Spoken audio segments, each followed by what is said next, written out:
తెలంగాణలో అధికార ప్రతిపక్షాల తీరుపై కేంద్ర మంత్రి కిషన్ రెడ్డి ఆగ్రహం వ్యక్తం చేశారు. పాలనను పక్కన పెట్టి ఒకరిపై ఒకరు విమర్శించుకోవడం సరికాదన్నారు. ఇలాంటి రాజకీయ పార్టీలను బహిష్కరించాలని స్పష్టం చేశారు. హైదరాబాద్ కాచిగూడ డివిజన్ కార్యక్రమంలో నిర్వహించిన మాజీ ప్రధాని అటల్ బిహారీ వాజ్పేయి శత జయంతి ఉత్సవాల్లో కిషన్ రెడ్డి పాల్గొన్నారు. పారిశుద్ధ్య కార్మికులకు చీరల పండ్లను పంపిణీ చేశారు.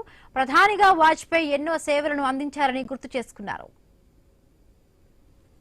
హితం కోసం నిర్ణయాలు తీసుకున్నటువంటి మహానుభావుడు, అజాత శత్రువు, అనేక రకాల సంస్కరణలు తెచ్చినటువంటి మహానుభావుడు, దేశ ఆర్థిక వ్యవస్థను గాడిన పెట్టినటువంటి వ్యక్తి, మరి దేశంలో ఉగ్రవాదాన్ని అరికట్టడం కోసం కఠినమైన నిర్ణయాలు తీసుకున్నటువంటి వ్యక్తి. అలాంటి మహానుభావుని యొక్క 101వ జన్మదిన ఉత్సవాలను దేశమంతా నిర్వహిస్తా ఉన్నాము. గత సంవత్సరం డిసెంబర్ 25 నుంచి 25 వరకు కూడా సంవత్సరం పాటు అనేక కార్యక్రమాలు మేము కేంద్ర ప్రభుత్వం తరఫున చేపట్టడం జరిగింది. అందులో భాగంగా ఈరోజు కాచిగూడ డివిజన్లో మరి మా యొక్క శానిటేషన్ సిబ్బందికి చీరల పంపిణీ కార్యక్రమం పెట్టుకోవడం జరిగింది.